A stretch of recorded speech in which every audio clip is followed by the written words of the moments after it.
ನಮಸ್ಕಾರ. ಜಿನಿ ನ್ಯೂಸ್ ವೀಕ್ಷಕರಿಗೆ ಸ್ವಾಗತ.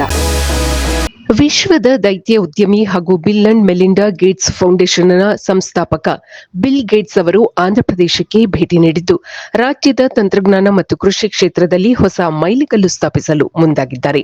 ಅಮರಾವತಿಯಲ್ಲಿ ಬಿಲ್ ಗೇಟ್ಸ್ ಅವರನ್ನು ಆಂಧ್ರಪ್ರದೇಶದ ಮುಖ್ಯಮಂತ್ರಿ ನಾರಾ ಚಂದ್ರಬಾಬು ನಾಯ್ಡು ಅವರು ಆತ್ಮೀಯವಾಗಿ ಬರಮಾಡಿಕೊಂಡರು. ಹೈಟೆಕ್ ಸಿಟಿಯ ನಿರ್ಮಾಣದ ಕಾಲದಿಂದಲೂ ಗೇಟ್ಸ್ ಮತ್ತು ನಾಯ್ಡು ಅವರ ನಡುವೆ ಉತ್ತಮ ಬಾಂಧವ್ಯವಿದೆ. ಡಿಜಿಟಲ್ ಆಂಧ್ರಪ್ರದೇಶದ ಕನಸಿಗೆ ಗೇಟ್ಸ್ ಬೆಂಬಲ ಸೂಚಿಸಿದ್ದಾರೆ.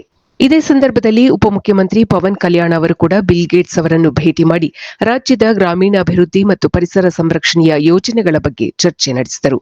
ಪವನ್ ಕಲ್ಯಾಣ್ ಅವರ ದೂರದೃಷ್ಟಿಯ ಯೋಜನೆಗಳಿಗೆ ಗೇಟ್ಸ್ ಫೌಂಡೇಶನ್ ತಾಂತ್ರಿಕ ನೆರವು ನೀಡುವ ಭರವಸೆ ನೀಡಿದೆ. ಬಿಲ್ ಗೇಟ್ಸ್ ಭೇಟಿಯ ಪ್ರಮುಖ ಉದ್ದೇಶಗಳು ಹೀಗಿದೆ. ಕೃಷಿಯಲ್ಲಿ ಕೃತಕ ಬುದ್ಧಿಮತ್ತೆ ಉಪಯೋಗಿಸಲು ರೈತರಿಗೆ ಅನುಕೂಲ ಮಾಡಿಕೊಡುವುದು, ರೈತರಿಗೆ ಹವಾಮಾನ ಮತ್ತು ಮಣ್ಣಿನ ಗುಣಮಟ್ಟದ ಬಗ್ಗೆ ಮಾಹಿತಿ ನೀಡಲು ಎಐ ತಂತ್ರಜ್ಞಾನವನ್ನು ಬಳಸಲು ಬಿಲ್ ಗೇಟ್ಸ್ ಸಂಸ್ಥೆ ಸಹಾಯ ಮಾಡಲಿದೆ. ತಾಯಿ ಮತ್ತು ಮಗುವಿನ ಆರೋಗ್ಯ ರಕ್ಷಣೆಗಾಗಿ bill and Melinda Gates foundation ಆಂಧ್ರಪ್ರದೇಶದ ರಾಜ್ಯದ ಆರೋಗ್ಯ ಇಲಾಖೆಯೊಂದಿಗೆ ಕೈಜೋಡಿಸಲಿದೆ.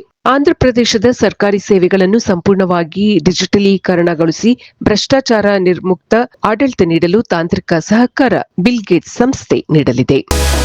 ಇದು ಈ ದಿನದ ನಿರಂತರ ಸುದ್ದಿಗಳಿಗಾಗಿ ವೀಕ್ಷಿಸುತ್ತಿರಿ ಜಿನಿ ನ್ಯೂಸ್. ನಮಸ್ಕಾರ.